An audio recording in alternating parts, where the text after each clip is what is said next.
In 7 days' time, it will have been exactly 2 years since I've uploaded a YouTube video, and that means 2 years since I've done a sim race in this rig. And my goal, for those of you to take something away, I think will especially apply to anyone that's interested, what it's like behind the scenes to run a small gaming YouTube channel. For those of you that maybe considered one day in the future uploading your sim racing content or gaming stuff. So how did we even get to this point?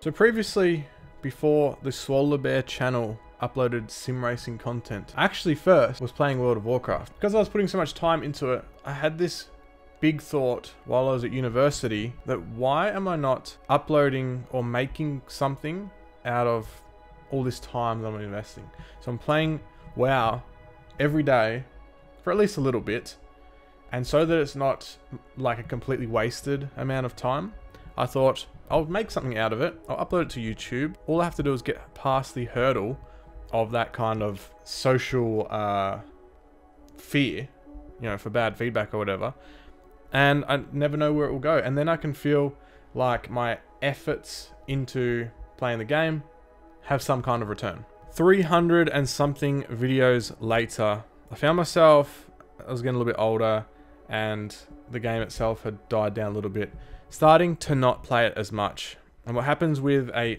hobby that is more temporary is you can't keep making yourself make content on it, because it's actually quite a time consuming and energy consuming thing to make YouTube videos. So there comes the first break. My first downtime of YouTube where I stopped uploading content. I was head down trying to run my own personal training gig. So I was running the business myself, I was paying rent at a gym, and along comes COVID. I hate hearing about this thing. Like it impacted everyone knows about it, and a lot of things come from it, and people make it seem doom and gloom. Sure, it was a funny time, but it just changed how my weeks looked. So I was at home more, couldn't train people as much. What do I do with all this free found time? Because now I'm locked inside all day. I got into sim racing. So I'd had a wheel and stuff in the lead up to that. So that kind of let the spark turn into a wildfire. So I was interested in sim racing. I've been watching F1, like I'd love racing, and I grew up doing it as well. So I grew up doing motorcycles. COVID rolls around, I get hardcore into sim racing. I've got all this free time. Again, I've got these efforts I'm putting into something. Why not try and make something out of it at the same time? And with the end all goal in my mind of maybe this is a gateway to get back to those roots I grew up doing, back to motorsports. So in my mind, I get to experience motorsport, and who knows where it will lead. With this grand idea of I would like to get back to racing. I miss this rush that I had. And maybe, just maybe, after we've all seen Jimmy Broadbent do it, it could lead back in to doing it for real, whether that's go-karts, sprint cars, or the grand dream, I guess, if we had the finances to do it. I'm sure we all have something in mind, and I'd like you to tell me what yours is below, but mine would be the TA2 Cup here in Australia. I think it's very accessible. It's a spec series, so you buy a car, they're all the same parts, and you can just tweak your setup from there. So it's not a buy to win kind of racing. And I think it's about 100,000 US, probably a little bit more now. But to get a car delivered to your door in the country, and then you can race the series. As things started settling down more and work started picking back up, I was managing my full-time gig of training people and trying to grow that business and pay the bills and see where I can go with that. Because at the end of the day, some of the real life racing series have that big financial aspect to it. I mean, it's always going to be there. So with that in mind, a little bit of extra drive, I was trying to grow that up, see what I could do business-wise, and hopefully that could get me into the door. We always have something in your mind that gets you up in the morning, some motivation. Some of us may not be aware exactly what it is. I kind of pinpointed that, or at least applied some energy to the thought of, okay, I'll do really well in business, bust my ass off, put the time in now, or at least try and make myself put the efforts in now, and see if we can end up in the future with a TA2 car in our garage. At the same time, I'm trying to upload sim racing content. It was going quite well. I was uploading the content, and obviously it's a lot of effort. I would have dropped off the uploading schedule at that point. It was still happening. There was one theme though that I really, really wanted to push, and I was very aware of. I just wasn't sure how to do it. Very, very much struggled, and if you look throughout the history of my uploads, you will start to see this theme. And what exactly this was for me, this problem, was when you upload content to YouTube, there's a couple ways you can go about it, a couple themes. You can be a education channel, entertainment channel, and how-to. They can kind of be categorized. I'm sure there's a couple more, but generally the style of videos you can upload are like that. And the ones that do well and get clicks, or well in comparison, are like how to change your car oil if you're a car channel, right? Or something like that, like how to, something that people want to know, something that's recently happened, news or something like that. So it gets clicks, and it's good to do. It's good to teach people things that you know, and almost become like a how-to channel or show people different information. Now, the problem with this is you start to brand around that, and that is what you upload. So you're always trying to be a education channel, whatever, and people love that. They go into coaching and they want to do all these things. So you see lots of these. What does very well as a good example on YouTube is how to grow YouTube channels, and you see all kinds of how to grow your gaming channels. They focus just on that, how to grow your edutainment channels and things like that, education, entertainment, whatever. Pretty much they're going after the, let me show you how to do things and I can build a course around it and do all that. And that's what they want to do. They want to be a teacher of some kind. I didn't want to be a teacher. I found that it's the easiest content to gravitate to. You see it all the time. You see it all the time because you get that good feedback. People upload how to do this, how to do that, or top 10 things coming soon, or information regarding channels. But the biggest and the most rewarding channels, content to make, in my mind anyway, for me personally, is actually under the entertainment category. But the thing is, how do you be entertainment? Like, how do you entertain people? Because it's so broad. It's not like you just deliver info and they're happy and they're good, you're solid. It's much harder, I think, to build and get that stick, but the reward's so much more. So if you think of the biggest channels in the world, most of them are entertainment channels. You watch the person, you click because it's the person. Sure, that can start to happen from education channels and information channels, but it's not the core reason. Most of the clicks and the best feedback, the best content to upload if you're teaching people things, is to teach people more things and never really break into an entertainment channel. So in the back of my mind, I wanted to do this, and you'll see in the uploads, I would try and do races, right? So I'll do like maybe top 5 tracks or something for example, or tracks to buy, and help people make better financial decisions when it comes to iRacing, because that's one of the hot topics. It's always expensive. But every time I wanted to upload something entertainment style, I could not crack the code on what works. To put it frank, my videos were shit. My entertainment videos were shit. I didn't understand. There's a lot of human psychology into it. It's a lot harder, I think. Well, I found it a lot harder to upload something without some real takeaway, some information people are looking, to upload something that lacks that, and instead they want to watch, they click on, they enjoy watching, and the only thing that they take away is that they were entertained. I really think that is quite tough, and I kept trying to upload. I'd try all these things, and every single time the feedback wasn't there, and that's where this YouTube channel started to unfold. Not being able to personally crack the code and just uploading and uploading, trying to tweak little things here and then, but at the end of the day, not actually reassessing the whole structure in which I was going about things, which I see lots and lots of channels doing this. They're not really getting what they want in return, and they're showing great determination by just sticking to it and keep uploading. But every now and then you kind of have to step back, even if you miss your normal upload schedule that you've bloody locked yourself to, and reassess and just tweak come at it with a different structure, and bang, it takes off. So I've seen channels do that and take off. For any YouTubers out there that are listening right now, or people that are interested in maybe future YouTube stuff. But yeah, it's one of the takeaways. I see a lot of channels stuck on the hamster wheel, we'll call it. Stuck on the hamster wheel. Keep doing the same thing again and again. It's not really working, but they keep doing the same thing again and again. And that's kind of what was happening with me. The videos I uploaded, which were more informative, they would do okay. And the entertainment ones, which is what I really was trying to break the code on, just weren't working. Paired in now with every YouTuber that's out there that first started, either come from two ways, I would say, to simplify it. One, they started young when they didn't have a lot of responsibilities, and it took off and it's their job.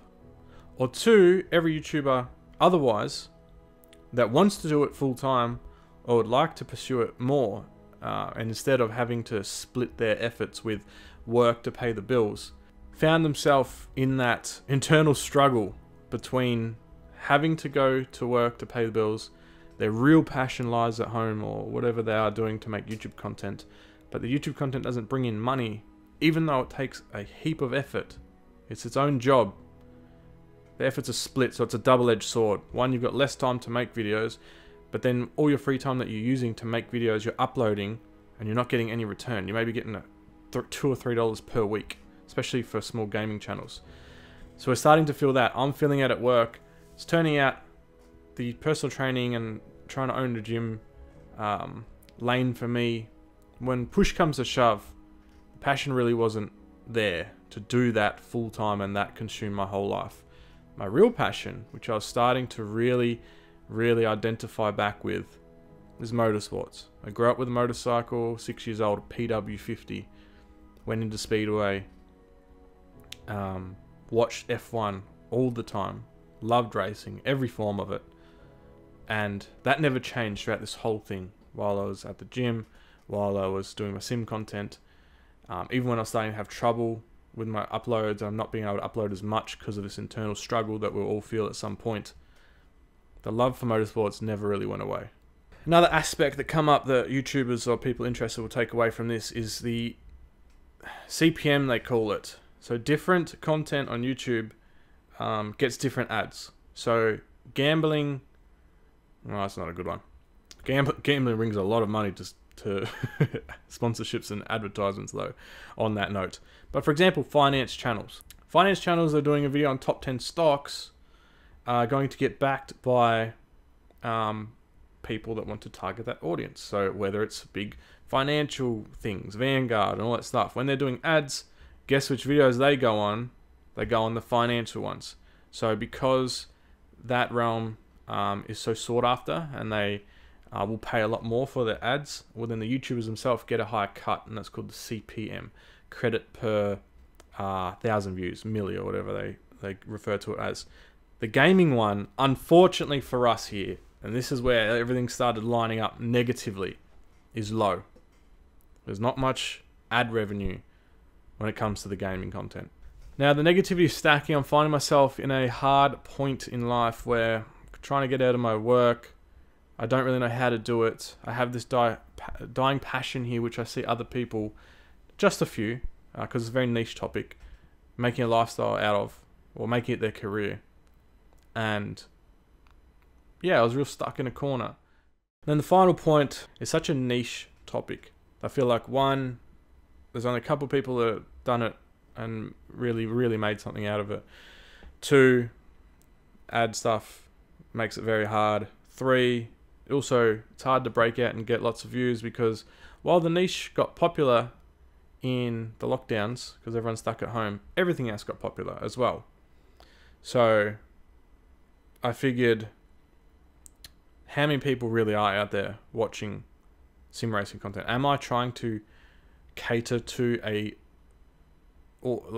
niche that's so small that any grand dream that we had, we might not get the return from? So you might do this if you're diehard about Yu-Gi-Oh or something, and you're trying to make content about that, and you then question whether the niche is actually ever got enough like views or people that are interested in the first place. So I just gradually stopped uploading or struggled to get uploads up until I just didn't do it again.